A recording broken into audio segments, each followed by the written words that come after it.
Los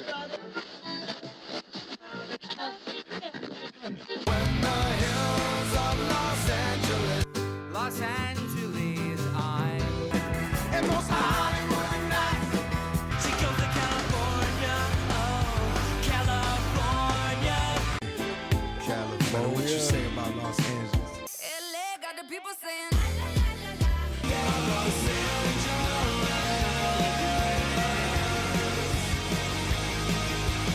You're listening to Corner of the Galaxy on cornerofthegalaxy.com.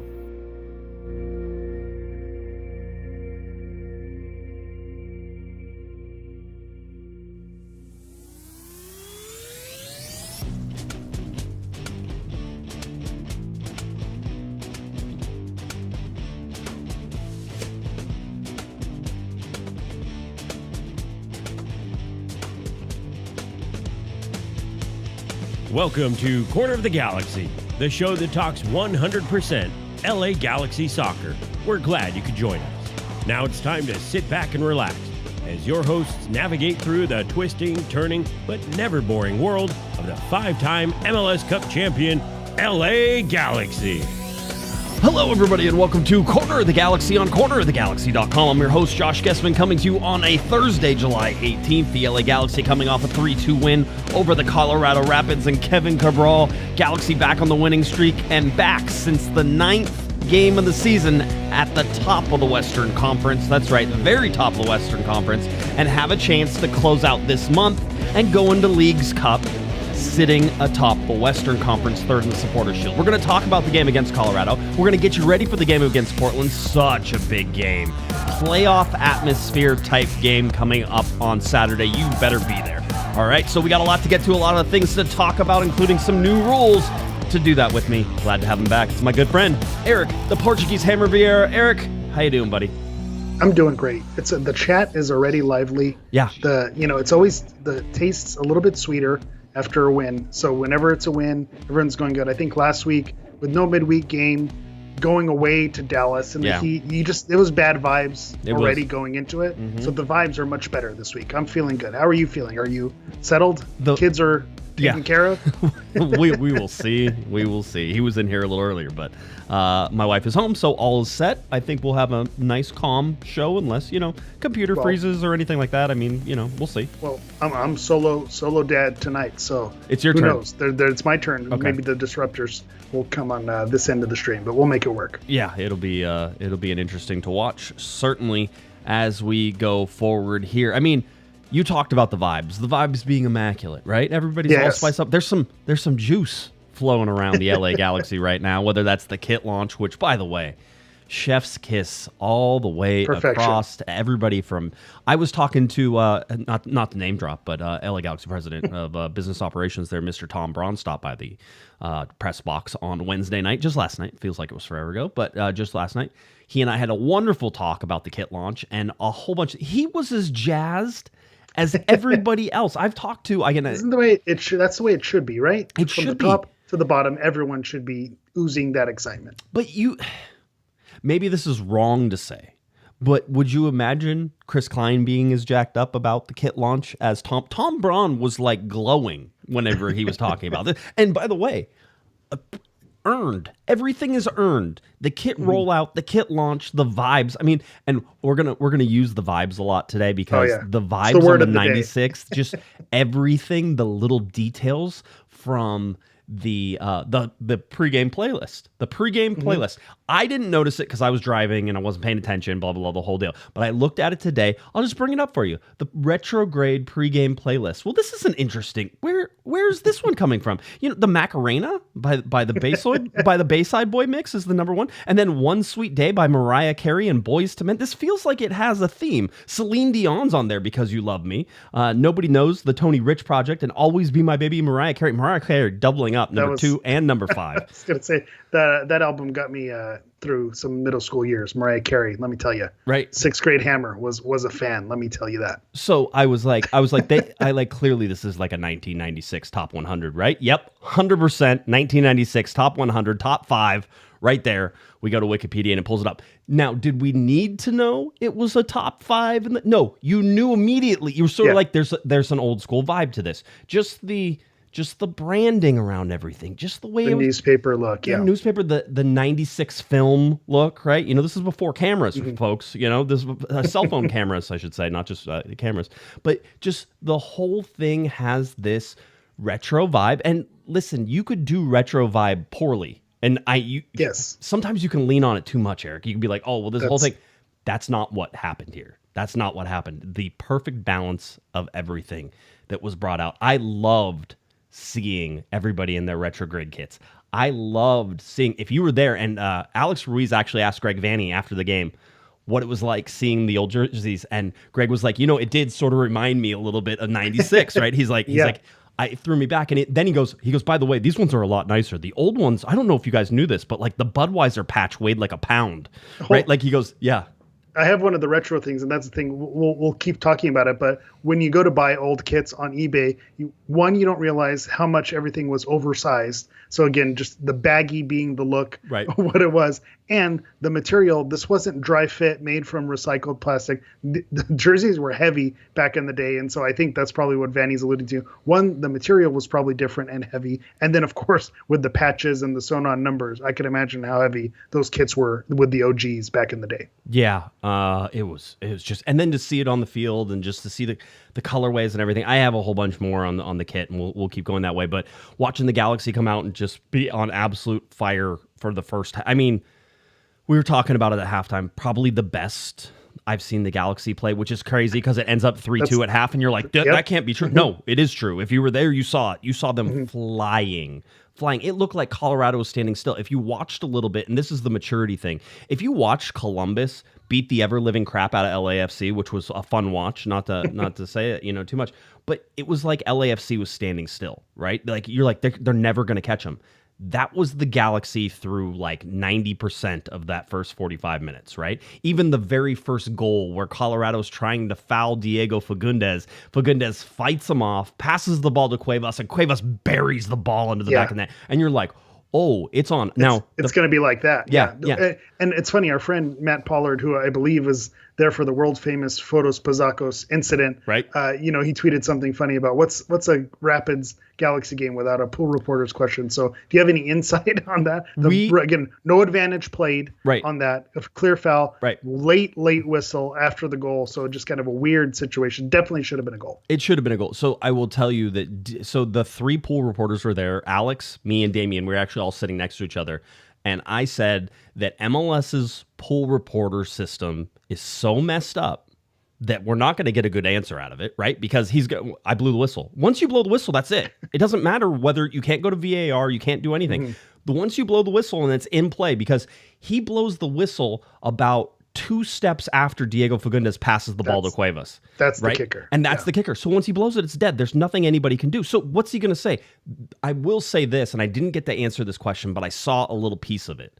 And I saw something that maybe made some sense was the Galaxy players were hot, right? Like they were like, oh, they're fired up, and you just took a goal away from them, and they just made Colorado look stupid. Diego Fagundes fought off this thing, and they were hot. And immediately it was kind of calmed down pretty fast, right? And I was like, I would imagine that our referee here, Mr. Peckmick, was out there. And by the way, I said this is a rookie mistake for somebody who's been around. He has 50-plus games in Major League Soccer. This is not a new referee. Okay. We've got to figure this out. We got to get Kevin Baxter on this. This is something that's more on his pay grade, because I'm with you. I see who the referees are, and then you go and look at the stats, and it's like, well, I guess they have been reffing in the league for a while. So I don't know what the turnover is or why these names look new, or if they were assistant referees or linesmen, or how that all works. But it does seem like there's a lot of new faces to the scene this season than there were in previous years. But I've seen him before. Like, it wasn't like, oh, I don't know who this guy is. So he knows what he's doing here. So I have to imagine he told those guys, like, immediately, I messed that up. That's my bad. That's on me. On my bad. Because they calm way down. Greg Vanney, for his, like, the sideline officials, like the AR and then the fourth official were over there. I have to imagine they also knew it was a screwed up situation because they let Greg scream at them for about 3 minutes, right? As we were all like, what happened and how did it happen and everything. Just craziness. So I think that's what it was. And that did get picked up on the broadcast. You did see him mouthing, my bad, my bad. Yeah. So you did kind of see that on the broadcast as well. But here's the problem is, if you're trying to manage the game well then, and we haven't gotten to starting lineups, if you're trying to manage the game well in that situation, then your whistle better be swallowed for a little while. You took a legitimate goal away from a team, right? And you better not be you better not call any soft stuff. You better be letting things play. And there's going to be a benefit of the doubt for the Galaxy for a little while because you screwed them over. And everybody knows it. And apparently that didn't go all the way into like stoppage time. The makeup call. The makeup call. He didn't get the. I'm with you. I'm a believer in the makeup call. You should be. I think yes. when there's a mistake, right, wrong. Some people will tell you by letter of the law, the ref should call it fair. If they make a mistake, that shouldn't affect how they ref the rest of the game. But I do believe in whatever good juju, karma, vibes, whatever you want to say, since that's the word of the day. I do think if a mistake happens, a makeup call, you kind of have to throw your hands up in the air and say, hey, it is what it is, which was interesting because, later on we did get a penalty call that was it was the softest of the softest penalty calls. Do you want to get technical? Yeah, there's a foul there. Miki Yamane reaches out and grabs the jersey, and you can see the jersey extended, and it's the guy who goes to jump for the ball, right? Yes. That's what I say all the time with VAR and why the rules of, not enough information to overturn it or whatever. I forget what the verbiage is, but clear and obvious error.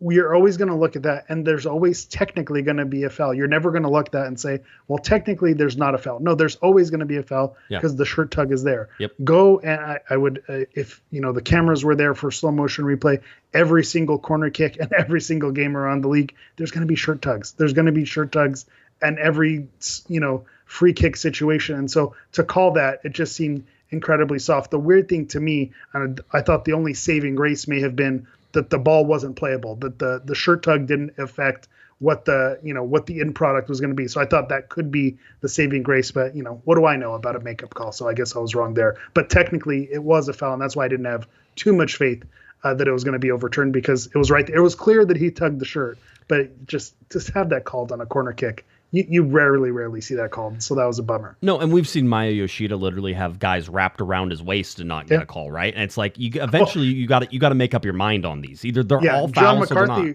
Yeah, John McCarthy was probably watching that. Now you call a penalty? That's what we've been waiting for? Yeah. Where was this guy in the games where John needed that? And then, so on that penalty kick as well, let's go over all the refereeing issues because they're all front and center, right? I forgot that there was more issues with the penalty kick. With the penalty kick. So on the penalty kick that it was taken, John McCarthy did not leave early. He saved it. And then it was Cole Bassett who got his head on the ball and was able to head it back into the goal afterwards, right? So penalty kick taker takes it, comes back out after McCarthy saves it, Bassett heads it in.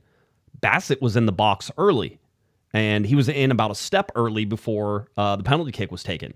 Now, it's complicated by the fact that Maya Yoshida was also in the box early, but that's not the rule. The rule is not, if two of them are in there, then it's okay. No, the rule is if anybody's in the box and that comes in like that, then it gets retaken, right? And what are the chances John McCarthy's going to save it again? But bottom line is that if the only way that doesn't get retaken is if it is clearly like Bassett in that penalty box and he gets to it first. I don't think it gets retaken then.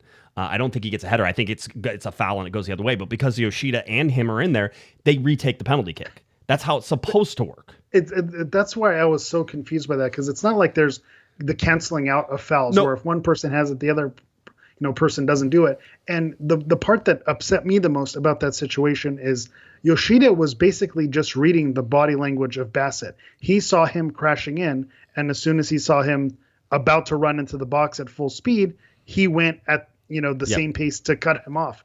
Essentially, wasn't able to get there. But Yoshida doesn't move into the box if Bassett isn't making that run to get into the box. So I feel like that has to be a factor into it. But I think you're going to have a picture of, when you slow it down, both of the players in the box. Right. So maybe you're not going to get the foul against Bassett. You'll get the retake, but I thought a retake was definitely in order. So just a weird situation. And then the final refereeing mistake was that there were 7 minutes of stoppage time, which was I thought that was actually reasonable because there were so many stoppages in the first half. I was like, okay, 7 minutes. Well, the referee blew the second half whistle about 40 seconds before the 7 minutes was completely up. And there was almost a 2-minute review for VAR inside of the stoppage time. So there should have been closer to 9 minutes of stoppage time in there instead of the 6 minutes and 25 or 35 seconds that it ended up being. It was amateur hour from the referees. And by the way, the hysterical thing was whenever Fagundes scored, there was a VAR review, and it wasn't one. They were just checking the goal to make sure. That may have been the makeup call, because they didn't show those replays. He was way onside. Like, he's like 5 yards onside, right? It's not even close, but it, like, in the game, whenever you're watching, like, I wonder if Fagundes is offside, because the guy who kept him onside was on the other side of the field, so you weren't watching that play, right? The whole deal. And so I'm like, man, the referees right now are praying VAR doesn't overturn that goal, the whole deal. So, when you look at it, Galaxy probably should have been in at halftime at 4-1. And then that game's totally over. I mean, that's a dead game. Colorado got gifted the second goal on the penalty kick, and then they allowed the goal for Cabral, which I thought was a good goal by them coming around the corner, that type of thing. But let's talk about the starting lineup being we're going completely in opposite directions than we normally are.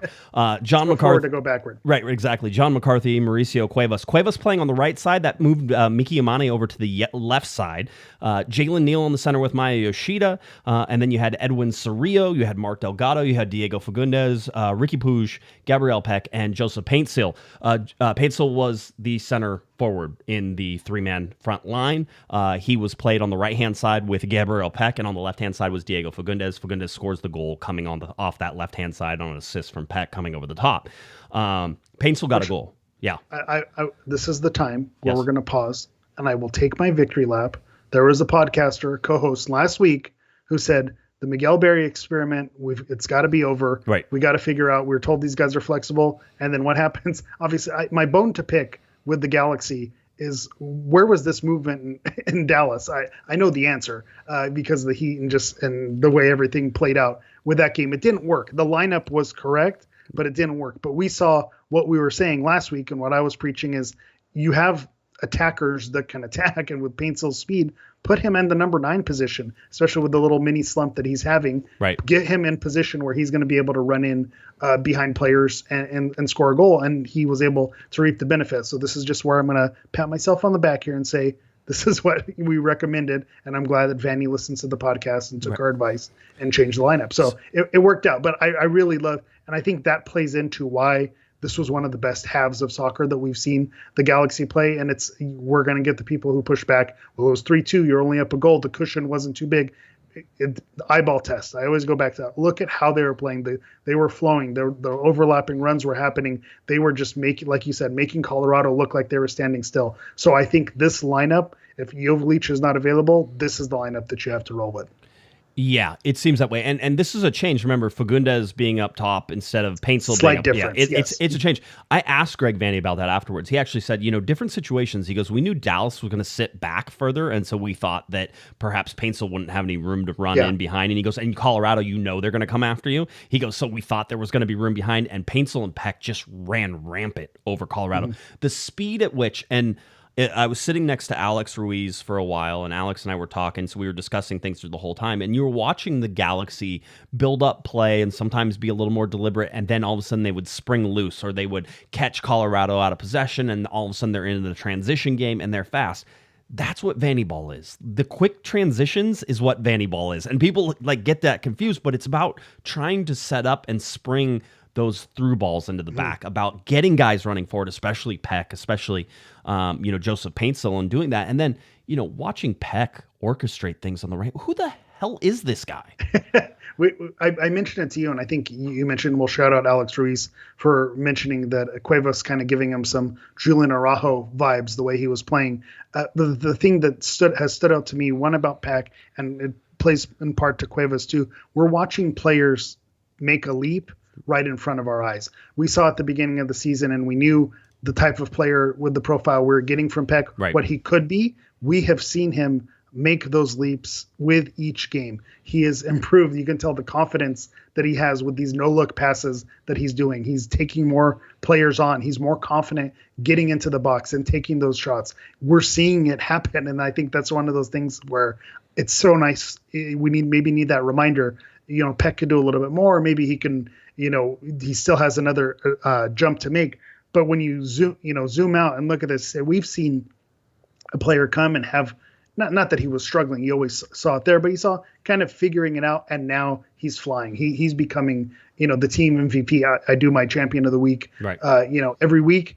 Or every match, excuse me, not every week, because we have three right. matches in a week. But Pek is right on the heels of Puig. Preseason, you would guess Puig is going to be the team MVP, no brainer by the end of the year. But Pek is right there, giving him a run for his money. Where I think by the end of the season, if he keeps on this hot streak, he's going to be the team MVP when that voting time comes. The goal that they score combined whenever Paintsil scores, and it's right on the goal line. Mm-hmm.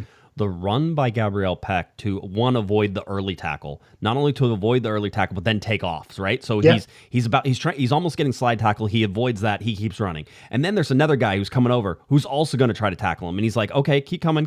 And he avoids that slide tackle as well. And then to drive to the line and combine with Paintsil, and Paintsil almost had 2 or 3 that he probably should have had. Yeah, but he could have had one more, almost identical. Identical. That was from Cuevas, right? And we can talk about Cuevas here in a second too, because you were already talking about him, but there's some things to discuss with Mr. Mauricio Cuevas. But what playing that ball, it's just it's the way that this team is supposed to play and supposed to run out. I know that people are frustrated by the second half of this game, and I think that you should be. I think if you're me. And listen, I'm very much a center of the road guy. I try not to get too high, try not to get too low in this. The second half is actually an okay half of soccer. People are really down. They took their foot off the pedal. They absolutely did not. Right? What they did do was rush a lot of their chances and give the ball right back to Colorado. Yeah. They need to be better at that. This is not a team, and watch what happens in like the last minute or two of stoppage time whenever Pek is going down and Vanney's like, just go to the corner. And he's pointing to the corner and Pek's like, screw the corner, right? And he comes around and he finds Riqui, and, they almost had something there the whole deal. Yeah. And then Vanney was eventually like clapping There's a couple of those, right? But you're like, go to the corner. Just take it. Just roll it. We're done. We're done. And the thing about the second half is the Galaxy were able to take it easy a little bit, right? There was some conservation of energy. You were able to pass the ball around. The bottom line is whenever they got into attack, they rushed it. And I agree with Greg Vanney because Greg said the exact things. He's like, they rush the attacks too many. Go watch that. They're trying to make the perfect pass. They're trying to make the outlet pass immediate. They're trying to do all these things to get these guys on the counter because they know the counter's there now. Colorado sucked way forward. Yeah. I think that they would have loved to score, that fourth goal and sort of put everything away. And you were hoping for that because there was a game on Saturday. You were hoping that they could have given everybody a breather. And I think at some point I saw people getting upset about Vanney not pulling some of the subs like a little earlier and stuff like that. I'm like, I'm usually a guy who's like, you have to pay attention to what's happening on the weekend. That game with the result that was going on with RSL and LAFC, in that moment, it was worry about Saturday on Saturday. Play this game, get your 3 points, worry about Saturday on Saturday. There's nothing else don't even think about it. Just worry about that later. Win this game. You mentioned that about the calculus against Dallas and maybe throwing in the white flag a little bit, being down 2 goals and just it wasn't happening. Right. And so looking forward and making the subs there with some of the decisions that Vanney made, I think regardless of the RSL and LAFC situation, or irregardless, depending on, I think Aaron's in the chat. Yep. Irregardless of the situation, I think you have the 3 points, but only the 1 goal cushion, and you grind it out. You make it work. You don't want to give them any hope. The critique that I'll have is with the 1 goal cushion, all it took was a bad break and a bad bounce, just like the fast break in the first half. Yep. Someone slips on the grass. Yep. Deflection, something goes wrong, and then you lose those 3 points. So I'm not mad at the sub situation. It could have been, being more patient to put that goal away. But on the other side of the coin, where I'll back you up, and this is something that I've noticed this season as a huge difference with this LA Galaxy team, being able to grind out those 1-0 leads or the 1 goal leads is something that I think that's a skill that this team has really improved upon this season. Last season, we saw a lot of mistakes happen where, just defensive lapses, brain farts, and you still see some of that happen. But I think once they have a lead, and I'm sure you have the stats with when they score first, but when the Galaxy have a lead, something that I see that they do extremely well is protect that lead with their defensive play. So as much as the defensive, mistakes are something that can frustrate you as a Galaxy fan, I think the amount of block shots that they have, the amount of ways that they're able to funnel the opposition into bad position, this is something that I see completely different than last season. So the goal differential and the defensive stats are maybe not as glowing compared to last season as we'd like them to be. It's still an improvement, but I think being able to grind out these low margins of victory is a huge, kudos to Vanney and the team, because you do notice that difference. Again, the eyeball test. Does 3-2 tell you that this was a great defensive performance? Not really. Right. But when you watch it, you see that second half. Right. They did let the foot off the gas, but it kind of goes back to what we saw in the first half also. We saw them essentially toying with Colorado, playing with their food a little bit. Again, the cushion wasn't there, but they saw that they were capable of dominating that game. Right. And so naturally your inclination is going to be, okay, we can take it easy a little bit here. Let's focus defensively and get out of here with the 3 points, with our 1 goal cushion. Yeah, it's one to watch. I actually think the defense is massively improved this year, and I think some of you have really short memories. In fact, I know that. I see that in everyday freaking life all the time. It's like, oh, what happened 3 years ago? Oh, I don't remember. Oh, it wasn't as bad. We tend to soften things. The defense last year was atrocious, right? 67 goals given up last year. Right now, lack of consistency. I mean, and it's funny because I looked at it. This is the 9th game where the Galaxy have scored 3 goals or more. I think in 2 of those games they have 4 goals. You look at that and you sort of try to put that into perspective what that means. Well, last year they had 7 games across the whole season where they had 3 goals or more. It's not that big of a difference on the offensive side, but go look at what those scores were whenever they had those. It wasn't a good thing.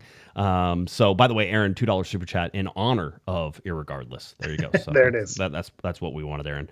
Perfect. No, so I mean, you saw that Cuevas, because we have to go back to Mauricio Cuevas. Yeah. One is we got to talk to him again, and that's now 2 games in a row. And I can talk to Mauricio Cuevas. He's got that wonder.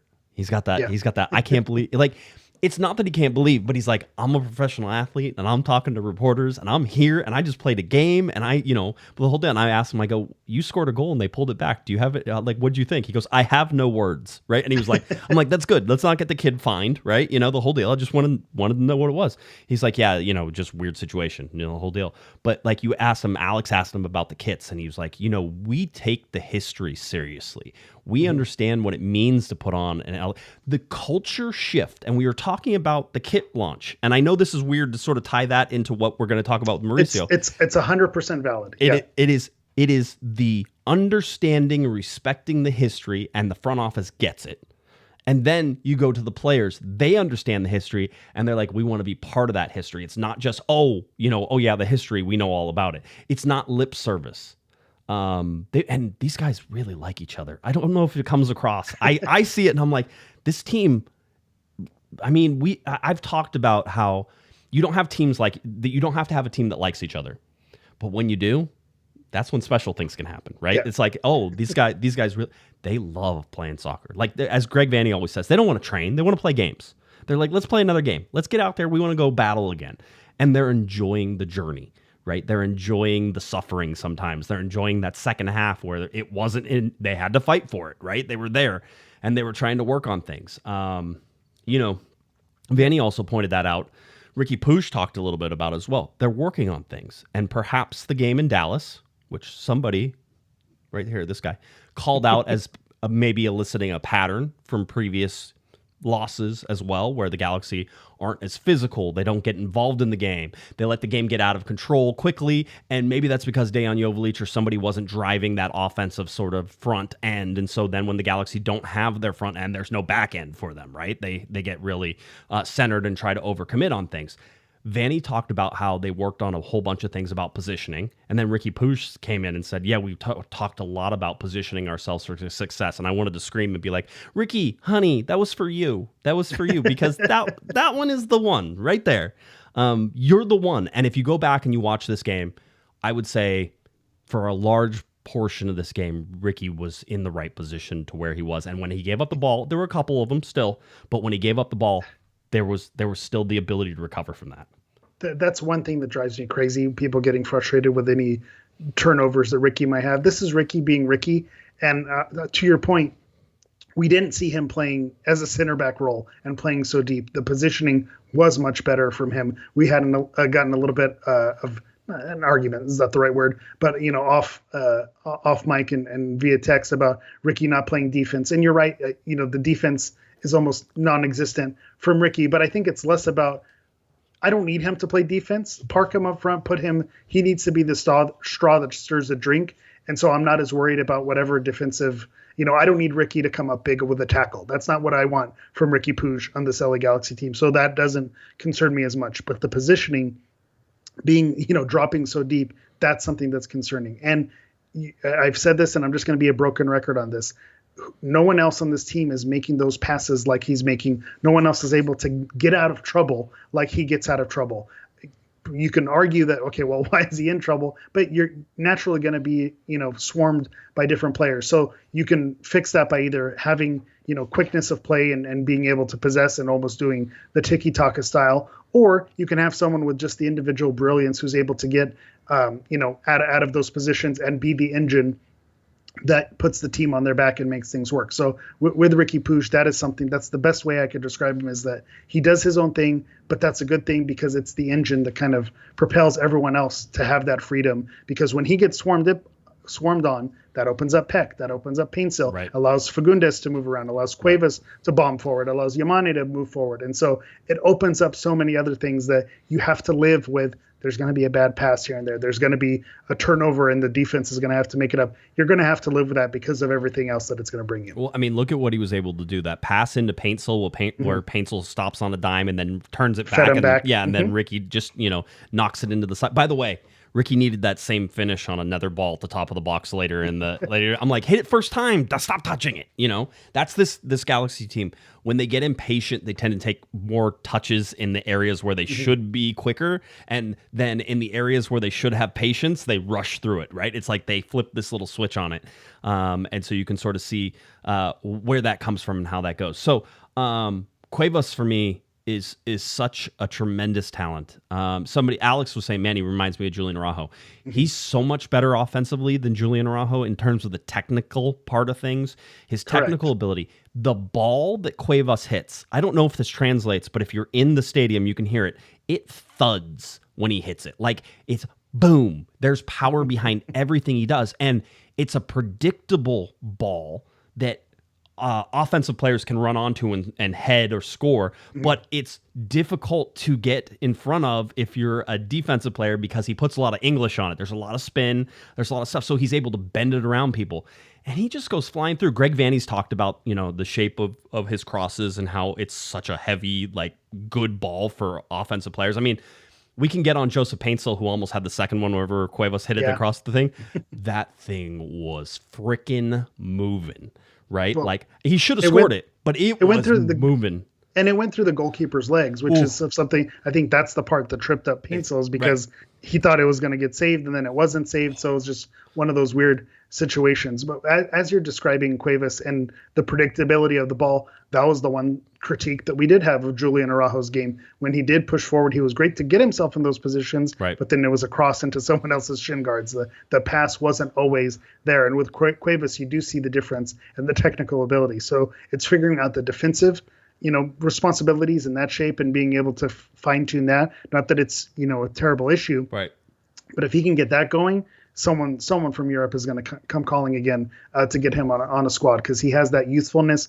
As you're describing his play, the thing, and kind of his confidence, and after the game and watching Pek do his thing and Paintsil do his thing. I was on a few other podcasts this summer talking about the Euro with the Portuguese national team, and we were referring back to the swashbuckling team of 2006. So if you remember the 2006 World Cup, that was a young Cristiano Ronaldo, Luis Figo's last dance. They had Deco in the midfield, if you know those names. And we described them as swashbuckling. They're just fearlessness and moving forward. And that's what this team reminded me. And I see in Cuevas just that put the knife, in the mouth and just run forward and swashbuckle. That's the best way I could do it. And you see that with the way Cuevas plays and how it, either it's something that he's feeding off of, that the team is giving off of that vibe with the way Pek is playing, with his confidence, with the way Riqui's dishing things out. You just feel that elevated confidence, and it's exuding throughout the locker room. And I think the retro kits, say what you will, I'm the uniform guy. You can't tell me that the kits did not have an impact on the players. You saw the gear that they were walking in with. I've been people love the old crest. I'm wearing the old stuff right now, but I've never been a fan of ditching the blue, white, and gold identity and going strictly to the old colors. But let me tell you, something about seeing them come out in the black and the teal with the red accents and the yellow, it looked beautiful. And so it was nice. Something about honoring that history and having that little look good, feel good, play good type of thing, you can tell that those players had that little extra, confidence with them to move forward. And so as weird as that sounds, and we're going to sound like total homers saying that the jerseys impacted the game, but there's something about just floating a little bit higher when you have that history behind you and the crowd buzzing because of that. This was a Wednesday game, and you can tell that it wasn't a sellout crowd, but you can tell that the vibes, there's our word of the day. Yep. The crowd was pretty electric for a Wednesday night, considering that there was a midweek game. So I think that the retro kits definitely played their part in that. So if a kit is going to get you 3 points in a long season, and that's going to be the difference between a home playoff game or not, then maybe this is something that the marketing team can take credit for some of these regular season points. Yeah, just some crazy stuff with the kit and everything else, and again, just done so well, and everything about it was outstanding. By the way, kit also launched into space. I mean, let's not. And apparently, I've been hearing it wasn't just like the one or two jerseys. Apparently, there was a whole stack of jerseys that got launched into space. I'm wondering if those come back. Can you get those back? And if they come back, like, is there a certificate of authenticity that comes with those that says this kit has been in space? I have an answer to this. So please tell me. I'm going to be careful not to give away to my brother works for a company that may work with some aeronautical industries. And so one of the things is they take, the things that are being launched, they take stacks of business cards from everyone who kind of works in the office. It goes up, into space. And then when it comes back down, you get it back with a little thing that says this business card has been in space. So yeah, it exists. That is a thing that happens. So I'm assuming those come back and they're the space jerseys that they get to sell for the foundation at a ridiculous premium. Dude. Hey, how do we get one in the? There needs to be one right back there. I want a mini skateboard. I don't need you didn't get a tech deck. I was gonna say. Well, I will say I do have some great friends. Okay. Won't say it. Who may be sending one my way. So shout out to our listeners who are always looking out for the hammer here. I had to. By the way, emergency text message. Kits do get retrieved from space. There it is. There it is. Okay. 10-4. I had the answer anyway. Okay. But yeah, glad to get it confirmed. You did. I just like it. But no, I had to ask for an extra tech deck because I have 2 kids and I did not want to have that argument. They were like, why do you need another one? I'm like, because I have 2 kids and I don't want to deal with that war. I go, either it's mine or I get to give one to each of them and I'm fine. So especially my 4-year-old now, he thinks every time I go that Cosmo's going to give me something to bring him back. So I hope the Galaxy keep the giveaways going, because that's the only way I'm going to be able to go back and forth for that. So just a really interesting thing. Listen, there were some squeaky bum times in that, and Colorado absolutely had some chances to catch some, to put some sitters in. They didn't, mostly because they have Kevin Cabral on their team, and that's the way life goes with that. He almost died. He was down for a while. I didn't know. We thought he broke his arm there. That's what it looked like. Yeah, it was not great whenever he slid in. Great goal, by the way. I mean, good. Put him in good positions, all that fun stuff. So, and the easy jokes right there, and I'll say it. We've seen him miss that goal in the same exact position for the Galaxy. So it was frustrating to watch him score in that way, because we've seen him in those exact positions, and there's a reason why he's playing in Colorado now. Here it is: Gabriel Pek, 4 chances created. By the way, Joseph Paintsil, 3 chances created. Diego Fagundes 2, Riqui Puig 2. I mean, it's all the guys that are the guys who and love. Joseph Paintsil with a 1.07, mostly for when you score from 6 inches out, and then you have another chance from 6 inches out that you can't quite get your foot on. That's going to give you. There's good XG there. There's a lot of good XG. That's sort of where they sit. I think I told you before, but these pictures right here, the ones after the LA Galaxy win, they put these up in the hallway. So whenever they win, I'm talking giant picture. This is, I don't know, it's probably like 4 feet high by 6 feet wide. They take, every time they win, they have the score on it, and it says LA Galaxy versus blah, blah, blah, right? And then they put the score on it, and then they print it out. So when you're walking down the hall from the locker rooms, there's just a hall with all the wins that they have. And it's lined up all the way through that. And I don't know what that is. It's we've seen that from, if you watch, Hard Knocks and like other things, they have these big, it's motivation, right? This is the whole day. This is what we do. This is the winning culture. Look at all these wins right here. And still undefeated at Dignity Health Sports Park, by the way, which is another huge thing that has been carrying the LA Galaxy through to this. This goes back to just the culture and the vibes that go around it. Is when you're surrounding yourself with these pictures and these reminders, it's building that winning culture, back into, a locker room and a front office and that maybe, had lost some of that shine. I don't want to spoil too much of this, and I don't want to give too much credit, maybe more credit than it actually needs to go to, but it was brought to my attention when the Galaxy started to post these pictures holding up the 3 points. I think Will Kuntz used to do this, with a club across town. Right. And so it may have, I don't know if it's something that Will specifically brought over, and that was his idea, his brainchild, because it was something that worked across town. But regardless of where it came from, right, or it's irregardless. Working. Yes. Yeah, or irregardless, it's working. So to have, 13, 15, 18, full-size posters of reminding you, this is what this club is. This is a winning team. This is what we're supposed to do. Let's add another picture. It gives you that little extra spark, that little extra motivation. So again, I'm ready for more eye rolls that the jerseys got them points. And now I'm ready for some more that the pictures are giving them more points as well. It's the winning culture. That's that intangible piece where we've seen a lot of the same players on this roster that were on last year's roster and maybe didn't have those same results, and they're having better results this season. Well, it's the same player. What's the difference? It's something about the environment that you surround yourself in, the mental part of the game. You talk to any professional athlete, and the people who make it to the end, they'll tell you about all the more talented people that they played with that flamed out for whatever reason, injuries or, didn't have the mental, fortitude to get through it. The mental aspect is something that's part of the game. And I think this goes to highlight how important that is, and that little extra piece that can put the players in the right mindset to be successful on the field. Just a bunch of different pictures. Riqui Puig jerseys hanging up in there, along with the jacket, the varsity jackets. I think are coming out here for pre-order here pretty soon. Actually, let's get to that part. I actually have some updates for everybody. Let's do that. The Live Breathe Football Collection, if you've seen those circulating. Yeah. Right. So Nickies and MIS and Galaxy starts July 22nd. The varsity jacket pre-orders start July 29th. That's limited to the first 100. This is the first time that jacket will ever be made to the public. Available to the public. Culture Kings times LA Galaxy Retrograde Kit coming soon, or Retrograde. I don't know if it's a kit or not. I shouldn't say that, but something's coming from the combination with Culture Kings and LA Galaxy, and the Retrograde. Either it's mostly the retro. Everything's the archive, so it should be a Retrograde kit. I'm reading the same collection. Yeah. The LA Galaxy and DGK boards this Saturday.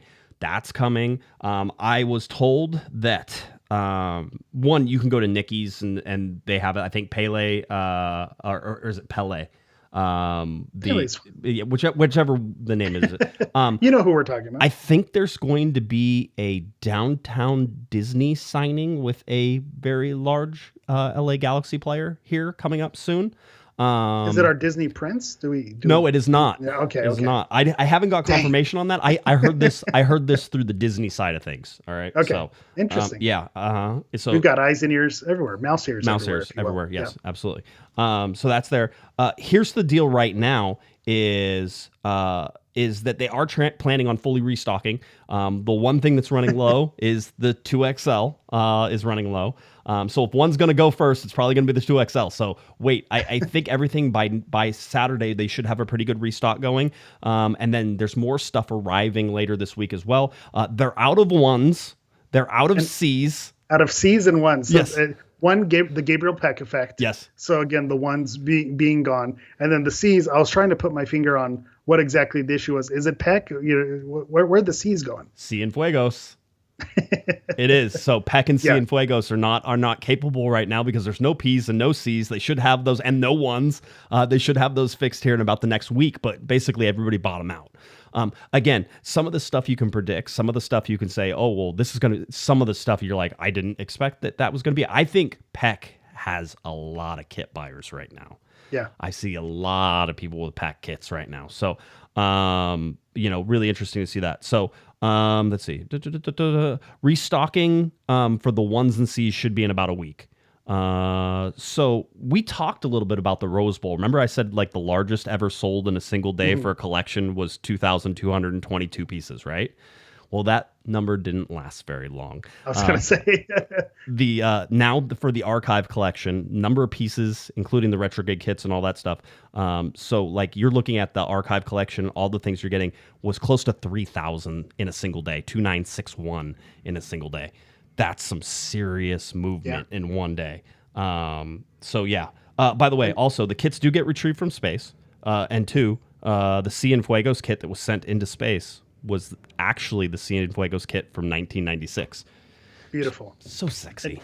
And the way they did it with the dry cleaning, just the whole, again, we're giving a lot of credit, to the marketing team here, but it's deservedly so. Just the entire rollout of everything with, like you said, the 1996, the look of everything, kind of the film grade, having Cienfuegos and Kobe, modeling the gear. It's just, they just nailed every piece of it. And to your point, I'll just revisit what you were saying about how sometimes when you do retro, it goes a little bit, overboard. So I think when you think 90s, sometimes you think fanny packs and neon colors, and that's not really what it was like. And the same thing goes when people do throwbacks to the 80s. You look at that color palette of that, and that feels very grunge, Nirvana, 90s, 96, and that kind of, and that vibe. So you have to say that they just knocked it out of the park, with all of the elements that went into it. So you have all 68 of your images that you're going to pull through. Yeah. That's one of the reasons, right? Is like, it's because of those things. It's like Jalen Neal with the drip, just looking like it looks like he was made for a 96 jersey. That's what it looks like, and it's just like, bro, it works. How's that crazy? So anyway, LA Galaxy get the win. There was still some vibes going on even in the stadium. You had Bournemouth, who was in attendance. So Mr. Tyler Adams was in attendance at Dignity Health Sports Park. There were a lot of people around. Let's see. I'm trying to think of who else. There were a lot of people. I ran into Rob Stone actually. Rob Stone on the way towards the press conference. We walked by him. Alex Ruiz and I walked by him. So he was there. There were a lot of people just hanging out. But there was also, you're starting to feel a little bit of the juice, not only coming from the marketing team that we've talked about, not only coming from the players, also coming from the social media side too. Big bad Carson in the house wanting to drop it, right? They're saying top of the West, right? Showing that there as well. One of these, of course, is always fun. Whenever Colorado Rapids said 21 miles from Hollywood, but only 24 hours until kickoff, the LA Galaxy responded after the win. Enjoy your flight back to Commerce City.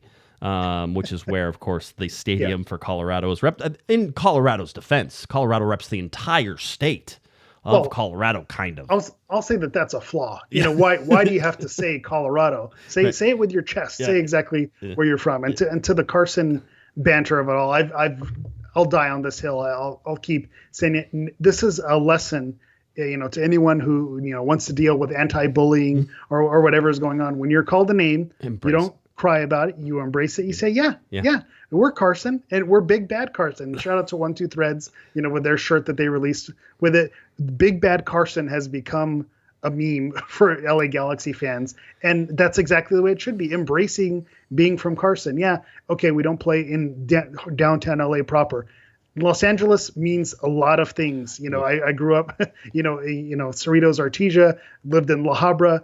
None of those are LA, but it is They're also all LA. Yep. Yeah, it's all kind of LA, regardless of where you go with it, or third time, irregardless of how you go with it. So the Carson thing, it's just a perfect lesson in owning it and not letting it hurt you. To me, it's one of the silliest things, especially when you talk about real estate in Southern California, and even the Frisco thing with Dallas or Commerce City with Colorado. If you want to have soccer specific stadiums, let's be realistic of who MLS is. You're going to have to branch out and go into these suburbs to build some of these stadiums, and that's okay. It can still represent the greater, area of these large cities. So again, that's not something that really bugs me when people try to go the Carson route, but you think people would know better by now, because I think so many people have been dunked on who've tried to use that as a talking point and just end up their words. Yeah, no, I think it makes sense. By the way, Aaron gave us another $2, even though he called it pandering for the second one. Now we're under the 30 regardless. He goes, okay, $2 more bucks for the second. Trying to buy a retrograde jersey. That's right. Let's see. Adam, $2 super chat. Adam, I saw your other one. I want to get to it whenever we get to the game. But $2 super chat. Any thoughts on Yamane's performance last night? He's being asked to do a lot. And I love watching him do it because it doesn't seem to faze him. Vanney loves it whenever he inverts inside to sort of protect the defense in case the ball gets turned over. That's the big safeguard that you're getting whenever Riqui Puig is in the middle and he might turn the ball over. It's Miki Yamane coming in and inverting into the center to stop or slow down any of those things that sort of come through, or buy time that then Cerrillo can drop into, or you get Delgado back and sort of doing stuff. By the way, we're watching Delgado because he did at the very end of that game sort of limp off holding his hamstring. We didn't get a chance to ask Vanney about it. We had a really long press conference with Vanney, and it was going on like much too long, and all that fun stuff. So we only get a limited number of questions. Sometimes we wanted to ask the other questions first, right? So it's always like, I wish we could talk to everybody for an hour. We'd get all the questions out, right? That type of thing. But with Greg, it's usually because he likes to explain, which is awesome, by the way. It's not a complaint, but because he likes to explain, Greg gets through like 8 questions and it's been 45 minutes. Answers, yeah. That's whenever we had Greg on the podcast. It was like, okay, we'll just try to keep them like 12 minutes. I'm like, that's like 3 questions, if that, maybe 2 questions, with Greg, and everybody knows, and Greg even knows as well.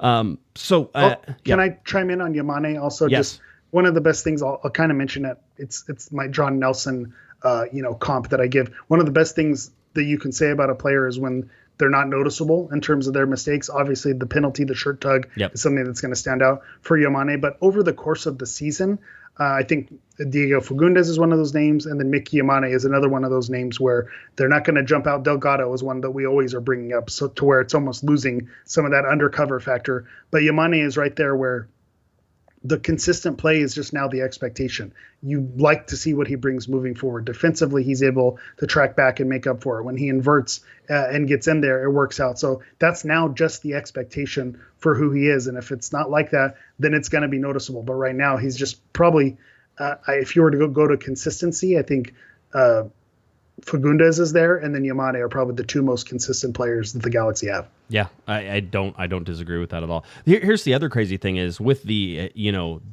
I'd say the invention or the addition now of Mauricio Cuevas into these lineups.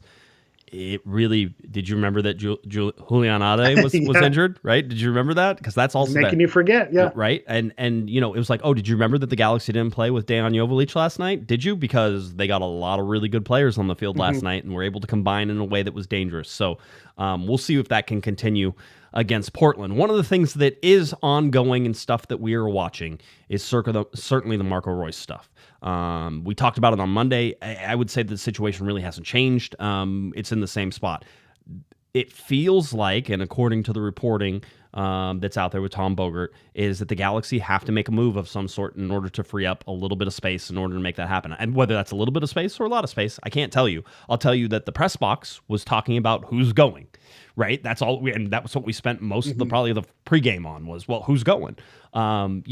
Is it? I'll tell you, these are the people who I think we have sort of handicapped as the number 1 players, like maybe the top 3 that could possibly be moved. Number 1 is Brugman, and there's some caveats with that. The fact that he's coming off an injury makes it harder to move him. Having said that, he's a known commodity. I think that you could find a team in Major League Soccer or even outside of Major League Soccer to take him, and whenever you do, you relieve his salary from it, and it probably is enough to free up whatever you need to get Marco Reus in there. And as we're seeing, there's a lot of bodies in the middle, right? So, because he's the one who you would think would be the odd man out if Reus was to come in, that he's not someone who would be starting in that situation, especially coming back from injury. So you can read it 2 ways. One, he also just got his green card, so he's not going to take up international slot. So it's, well, if he's not going to take up an international slot, then obviously that's not someone who's going to get going. But if another team wants to take him on and maybe they don't have international slots, this could be something that helps, with the trade bait or whatever you want to say to make it work. So, opening up, it looks like he's at 1.2, 1.4 million in terms of opening up cap. That feels like Marco Reus money in terms of, about what he's going to make when he comes here. It feels that. Well, we're still expecting, I think, max TAM, but I think there's some room in there already, and then you add that in. The LA Galaxy have a U22 spot open. Don't expect that to get filled. I don't think they have the salary cap to absorb the salary, not absorb the acquisition costs, right? There's a difference because we know U22 spots don't get to count any of the acquisition costs. So, I mean, that's it. I don't think anything else has happened. We told you on Monday, in order for them to get any sort of striker or backup striker, which it almost seems like, problem solved, don't need a striker anymore. But you're still sort of sitting there going, maybe it would be nice to be able to stay in the formation. But you're getting, with Diego Fagundes making $1.3 million, you want him on the field as much as you can probably get him on the field. And Riqui Puig called him I think a really great balancer, right? And he just does everything so well. He's played himself into being untradeable. Right. And so and also his high salary is something maybe somebody doesn't want to pick up, right? It would clear the cap space probably for the Galaxy for what they need, but his high salary might be not something that somebody else wants to absorb. So that's something to sort of pay attention to whenever it goes. I would say that Brugman is number one. I think that Johnny Perez is probably on that list because he could go to Liga MX real easily. Real easily. From what I've been told, that the phone rings a lot for Johnny Perez, right? And they're like, oh, what about John? And the Galaxy are like, nah. But if we know anything about the LA Galaxy and sort of what they do, I would love to see him stay. I think he could really put a mark on this team, and he was starting to sort of do that whenever he got injured. And so I think you would have seen him more already had he not got injured, and he would have continued to get more playing time and get that sort of build that up. But we know that the Galaxy have Paintsil. We know that the Galaxy have Pek. We know who the starters are on the outside. To break in. It's hard to break in. And you have Fagundes in there. You have all these guys. So it's going to be hard to break in. So the Galaxy could move somebody like Johnny Perez. I think on an outside chance, you might look at somebody like Mark Delgado. We all agreed that would probably be, we don't like that. That's not a good move because we do not. That affects your team too much if you're the Galaxy, right?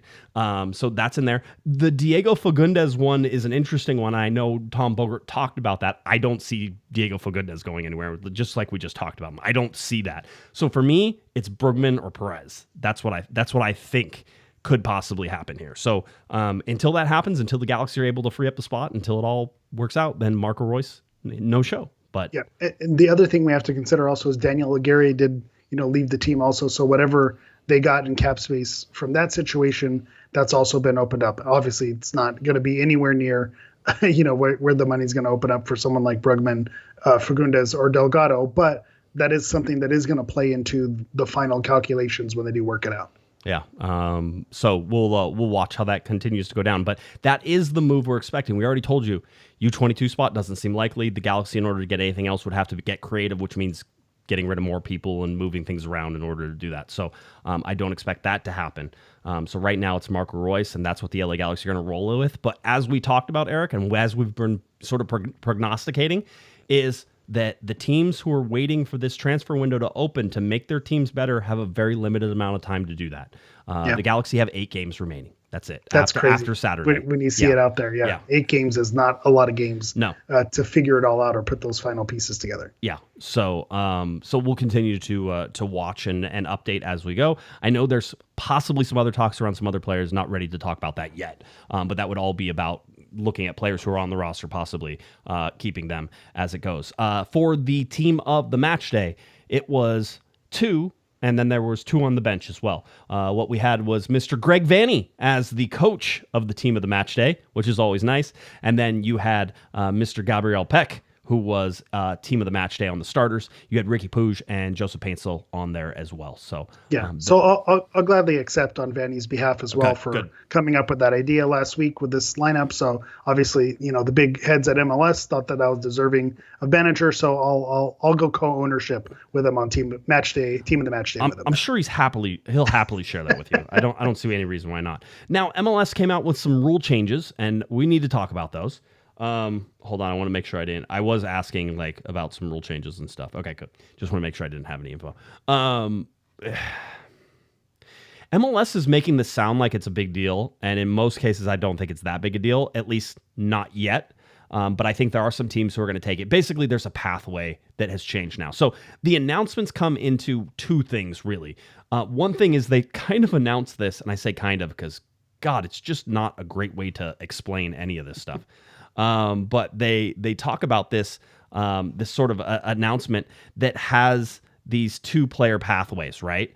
And the big deal here is, we'll bring up this little one, is that they're calling it their 6 prime roster spots. Now, there have been, just because you give it a name doesn't mean new. This is they didn't add anything to any of these spots. There have always been the ability to get 6 of these, right? And basically 3 designated player spots and then 3 U22 initiative players. We know about the designated players, which basically is that you're allowed to pay them above the salary cap or the max budget, and then any acquisition fees go with it. Doesn't matter, right? You can pay $100 million for acquisition fee, and it doesn't matter. And then whatever the salary is, and if you want to do that, you can. That's why Lionel Messi is making so much money.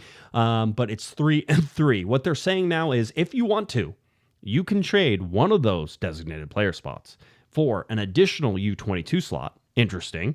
And if you do that, you will get up to $2 million in additional general allocation money.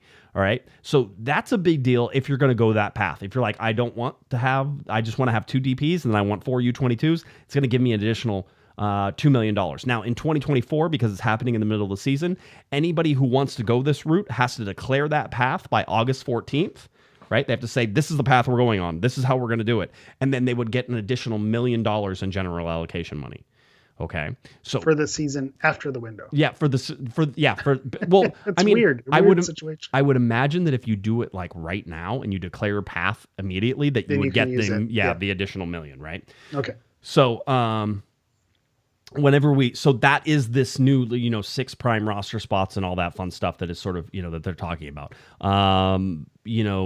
There's no change in the designated player rule. There's no real change in the U22s. Yeah, it's still 3. Yeah. Everything else it's all the same. The only other thing they change here, Eric, is that if you end up trading somebody or transferring somebody out of the league, there was a cap of how much of the money you could get for a transfer fee. Basically, if you had $5 million, you were only able to convert 1.2 million of that over to general allocation money. They're now saying that they'll allow up to 3 million, so more than double. That is a big deal whenever you go to sell somebody. So whenever the Galaxy go to sell Gabriel Pek for a record $28 million, the Galaxy will get to convert 3 of that into general allocation. Isn't that crazy? That doesn't seem right. Doesn't seem right. But it is better than where they're going. And I think that being able to trade for a U22 spot plus the 2 million in GAM, that is the incentive of trying to go younger and becoming a selling league. I think, as much as, you want to be, that we get the names for retirement league and with,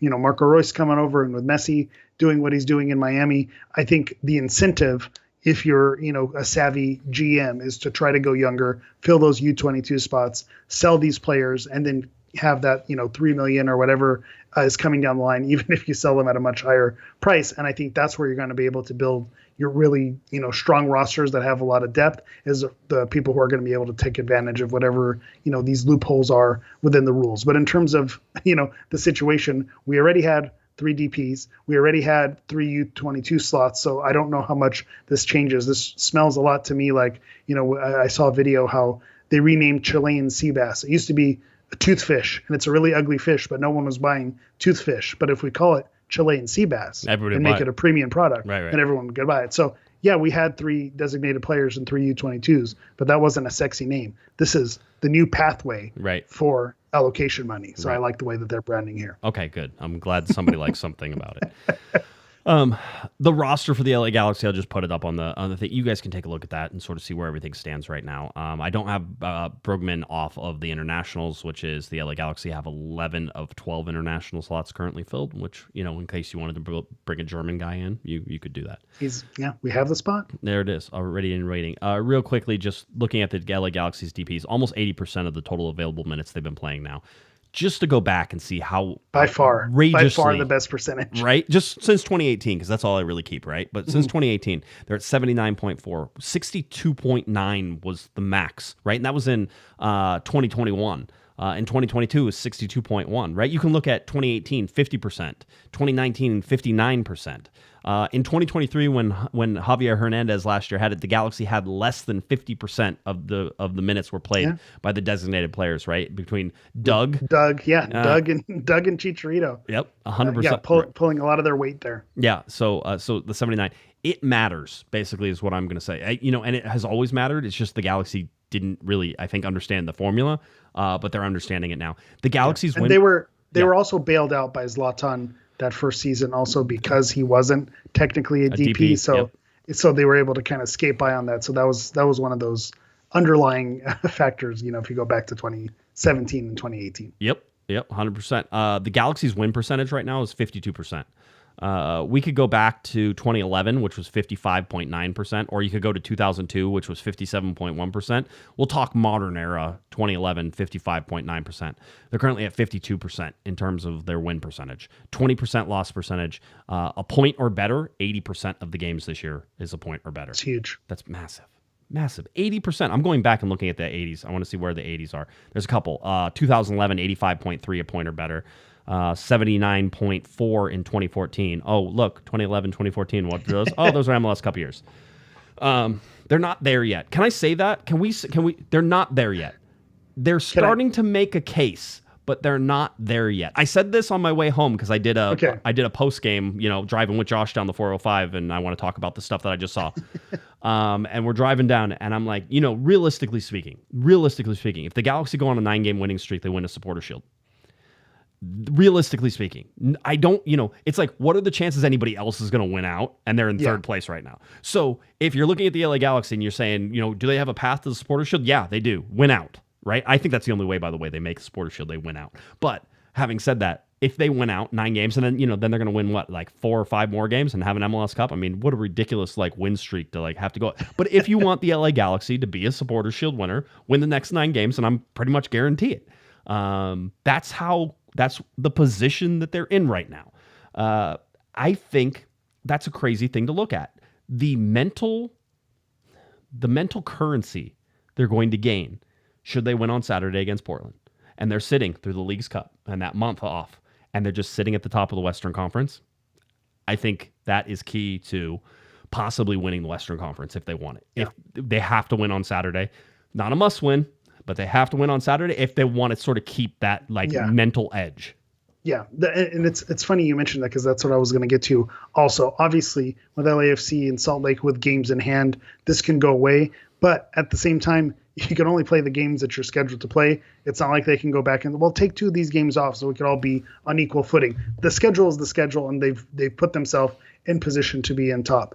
I think what this allows them, if they go into the League's Cup break, right. In first place, or even if they don't, the stretch down the end of the season, I think if they're able, regardless of supporter shield, if they're able to have first place in the Western Conference and the road to MLS Cup has to come through Dignity Health Sports Park, that's going to be massive. And I think that's something that, we can talk about MLS Cup if they're real, if they're not real, but I think there's a real potential for them to have home advantage in the playoffs all the way up into MLS Cup. And I think that's something that they should be gunning for. Yeah, why not? Like you said, they're not there yet, 2011, 2014. Right. But I feel like if you told me in 2014, is this going to be an MLS Cup winning year? They had the pieces there, but I don't know that I was gung-ho that this team is special and they're going to do it. Just remember that in 2014, despite the reimagined history of that team started to catch on fire at the end of May and June and then ran through the rest of the season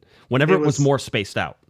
And it was also fueled by a Landon Donovan snub and then retirement announcement. So there was that little extra, that little extra piece there. So there's something there. So I'm with you that they're not all the way there, but I'm also not at the point like I was at the beginning of the season where I think it's absolutely an insane thought. I don't think it's an insane thought. No. I think the way that they've been playing, and you look at teams around the league, why not? I don't think there's anyone that you say in a one-off or in a 3-game series thing, if you have home field advantage, that things can go your way. So I think I don't want to get people's hopes too far up, but you have to start thinking they're contenders. They're in the mix at the very least. When you look at the top, 5 teams in the league, which you say, once the playoffs come, who's going to make a realistic run? Right. They're going to be in that conversation. Yeah, very well could be. Going back to look at the LA Galaxy through 25 games now, tied with 2014, 46 points. 2 points under 2011, had 48. 2010, still one of the best teams that never won anything, 50 points.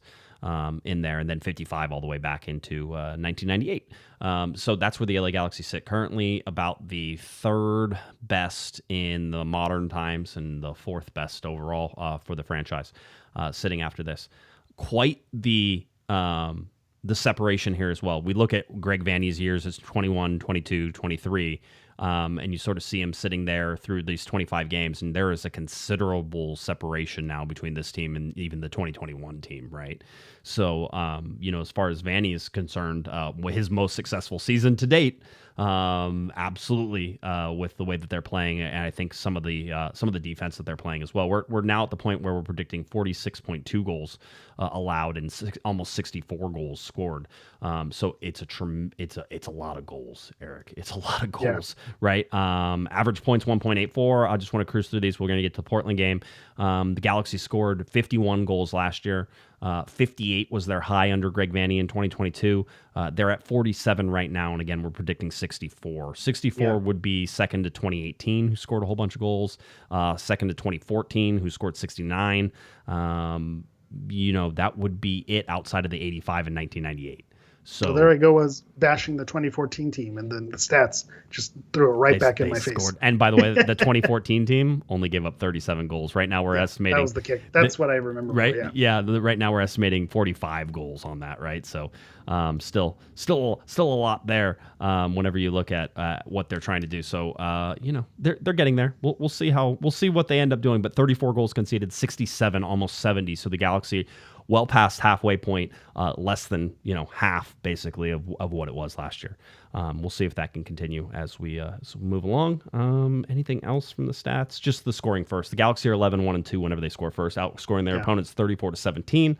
And then whenever they allow the first goal, they are 2-4-3 and outscored 17-13. Okay, but you look at that, only 9 times this year have the LA Galaxy allowed the first goal. And the other 14 times the LA Galaxy have scored the first goal. There's a couple 0-0s in there, if you're wondering why the math doesn't math. And then come from behind, there's 4 of those, or no? There's 2, so there's 5 where they got a point.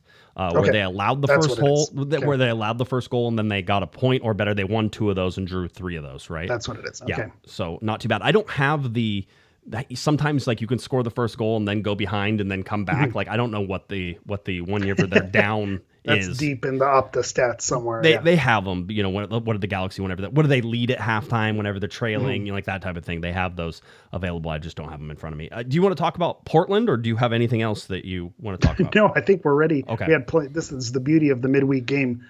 Tons to recap, and then with all the news and league news going around. So I think we're ready to preview Portland. Yeah, let's get you ready. The LA Galaxy take on the Portland Timbers coming up on Saturday, July 20th, 7:45 p.m.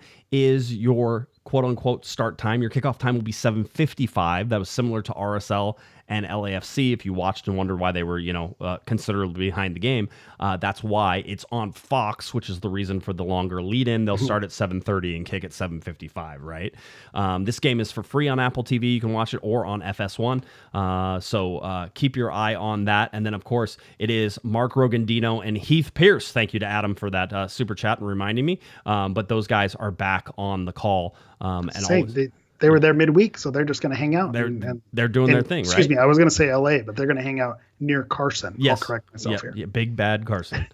So they're going to be in there. Portland 10-8-6. Listen, Portland on a bit of a tear. All right. Sneaky game. Yeah. Lost only twice in their last 1, 2, 3, 4, 5, 6, 7, 8, 9, 10, 11 games, 12 games. I mean, you could say in 12 games, they've lost twice. Stringing together a group of 3 wins, then a loss. Last loss was at Dallas. Big surprise, 3-2. At least they can score goals in Dallas. Good job to them. Just beat Nashville at home. Just beat RSL 3-0 at home. Right. I mean, so they are flying whenever it comes to this, and now they come up against the LA Galaxy. What are you thinking from this Portland game there, Eric? It's funny. The chat was doing something that I like to do, where you look at the other roster and you say who scares you. Yeah. And Portland has guys that scare you. Yeah. You have Evander, who has, if you add him up, 11 goals, 12 assists, so 23 goal contributions. That's someone who was one of their additions that is absolutely terrifying when he's on the field. Felipe Mora is someone who's been with Portland and has always been dangerous with them, and he's still there. And then you have Cabecita Rodriguez, another new addition. I mentioned back towards the beginning of the season, I said, who's going to be the contenders? I threw Portland in there as one of those sneaky teams. Right. They're 7th in the West, so it doesn't look like they should be a dangerous team. It looks like on paper, and we'll talk about D ratings a little bit later, that the Galaxy should walk away with this. But when you look at their roster, where's the Galaxy weakness? It's in transition play. It's on those set pieces. And when you have players like Mora, Evander, even Santi Moreno, and Rodriguez in there, those are all players who are going to make you pay for mistakes. So I talked about brain farts and things that the Galaxy does wrong defensively. They absolutely have players who are going to, make them think and make them second guess. And can make the Galaxy pay for the mistake. The other thing that I'm considering is there was no midweek game for Portland. Correct. So this isn't game 3 of 3. They're coming off a win off of RSL and a week's rest. So that's another thing that kind of scares me. Game 3 of 3 is never pretty for the Galaxy. And then you have a team that's coming out somewhat fresh. So it looks, not that it's a trap game because you're expecting Portland to be solid, but this is definitely one of those sneaky games that is going to test how strong that home field advantage is going to be. Yeah. By the way, Aaron was asking, by the way, on one of the percentages, he was talking, and let me get to this because I actually think about this a lot. But how MLS counts minutes isn't necessarily like whenever it hits 90, MLS like sort of stops at 90. Sometimes they've been starting to count some of the stoppage time minutes, but when you think about it, the stoppage time is supposed to make up for the time that you weren't playing. So the total number should still be 90 whenever you play it. So if a guy gets subbed out in stoppage time, he still gets the full 90 minutes. It's stupid, but that's how stats work, right? And so I just pull the numbers directly from Major League Soccer, which, by the way, is a mistake because, good Lord, are they not accurate very much. We sit in the press box and argue about goals and assists because sometimes if you go to MLS soccer, they're not correct. And sometimes they add them so quickly that you go to see what it is. And well, did they already count that goal?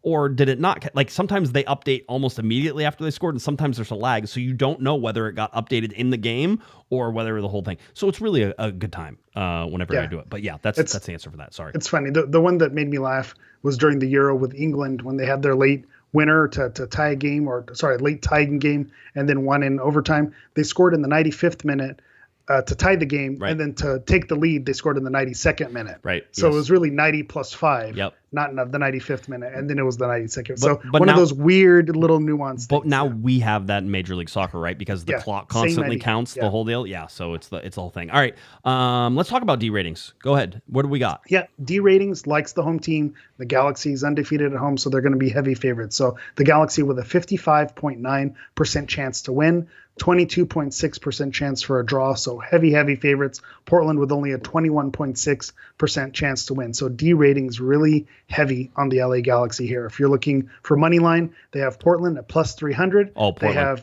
They have the Galaxy at minus 135, and then a draw at plus 340. So again, the Vegas is telling you go Galaxy. D ratings is telling you go Galaxy. But in my head, I'm going draw or Portland. Seems like an easy way to make a lot of money. Again, I'll repeat myself, not a financial advisor, but it seems like the odds are in your favor if you want it to be anti-Galaxy. And maybe if they win, you go home happy. If they lose, you go home with more money. So you kind of do that balance on where you want to land. We're also, in the press box, we're thinking about starting a poll because we like to guess how many minutes of stoppage time there are and whenever the game comes up. So we did, and it was very much a 3 versus 2 in this one.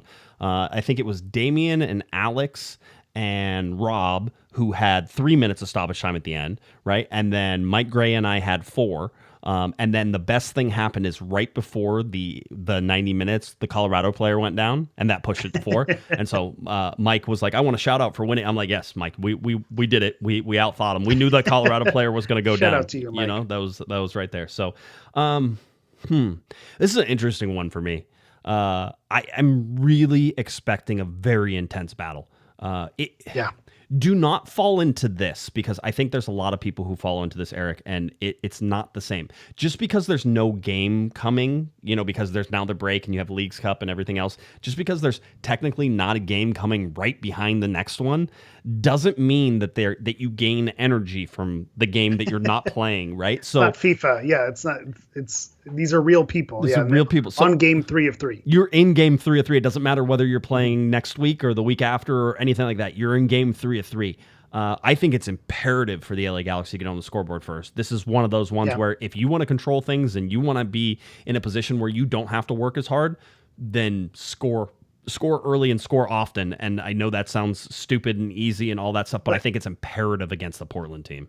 It also plays into the way Portland plays. They don't keep possession. That's not their game. So this is a team, especially on the road. If Portland were to get an early goal, get ready for the low block. And we know that the Galaxy, no teams really are able to break down a low block well. So I think that's something where, the way Portland plays, they're not going to be one that's going to be in possession and is going to give the Galaxy opportunities for transition play. So scoring that first goal is huge because you don't want a Portland team to get an edge and sit back and defend in the low block, because that's really their bread and butter with the offensive talent that they have, able to spring on the counterattack. That's not where you want to find yourself if you're the LA Galaxy. Oh, man, this is going to be a really good game. These two teams, I think, match up well against each other in terms of it's going to be a battle. I wouldn't be surprised I wouldn't be surprised if it's stalemate. This is really a chance for Portland to really jump back into the playoff picture and solidify themselves. They're in 7th right now, but getting a win 39 could boost them as high as 3rd, 4th, 5th, somewhere in there, depending on other results and how everything goes, right?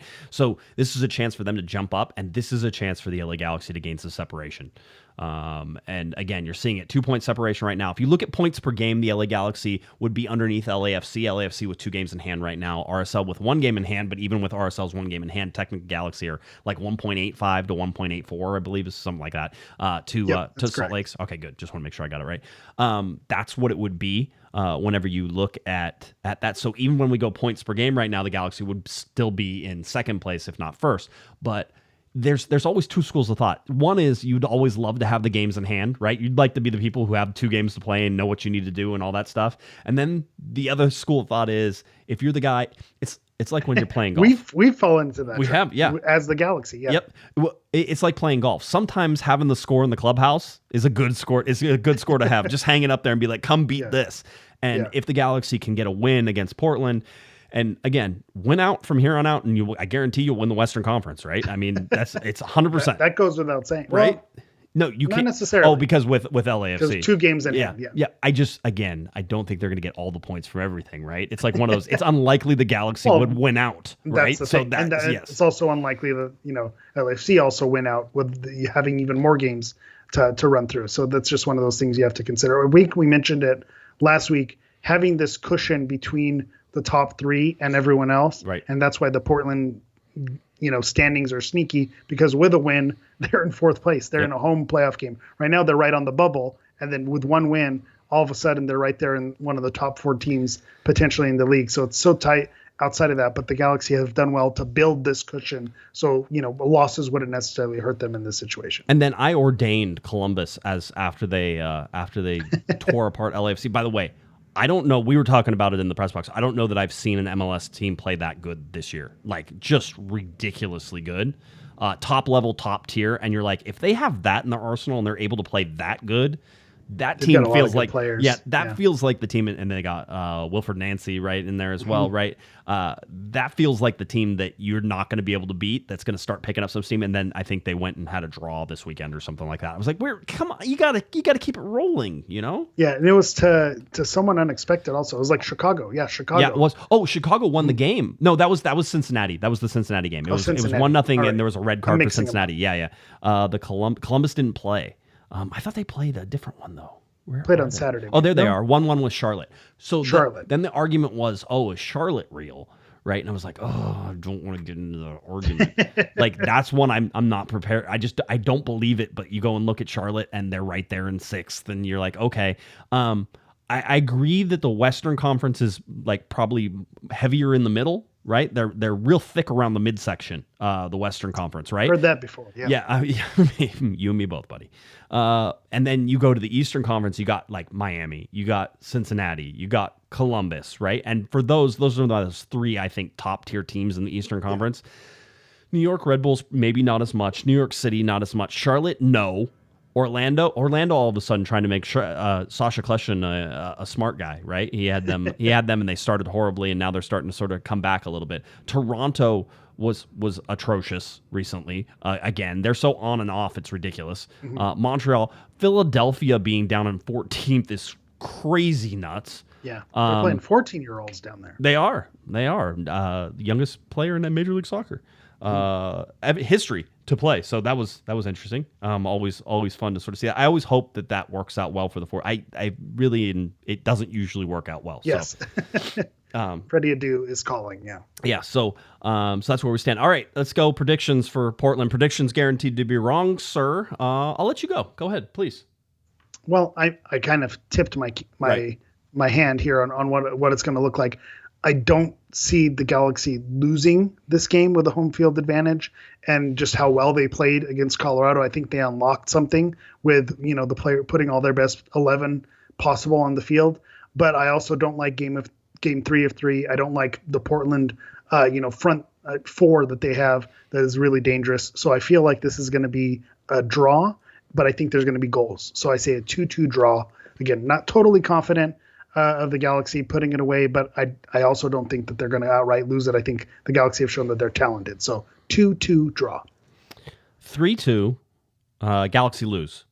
I just dropped their first at Dignity Health Sports Park. It's going to be a weird. It's right before the break. It's a weird. Again, I hope the intensity's up. I think the game plan is there. Me saying that is not indicative of how I think the Galaxy can win this game, because I think they can. If they show, we've talked about this, beating the teams you're supposed to beat. A team in 7th place that hasn't looked that good, but looking at they're one of the hottest teams in Major League Soccer. So don't let that fool you.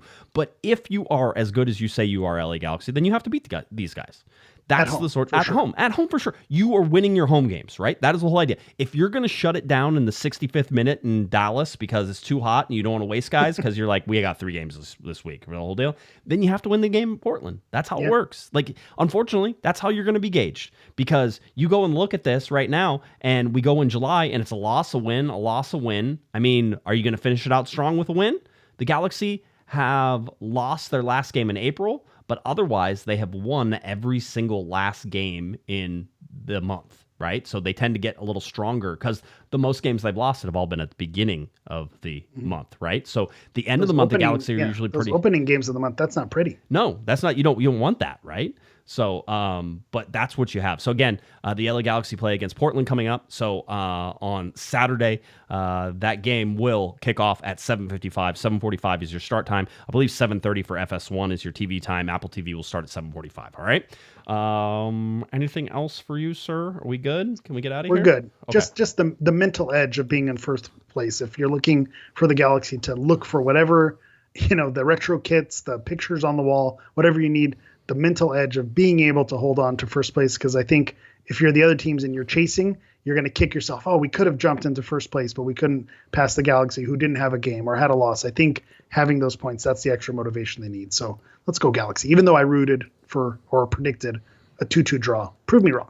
Yeah, I think it's interesting. I think for Galaxy fans, it would be really nice for them to be able to go like on this Leagues Cup vacation and just be like, no, still first in the West, just the whole time. Yeah. There's a lot of like healing that needs to happen for Galaxy fans over this whole time.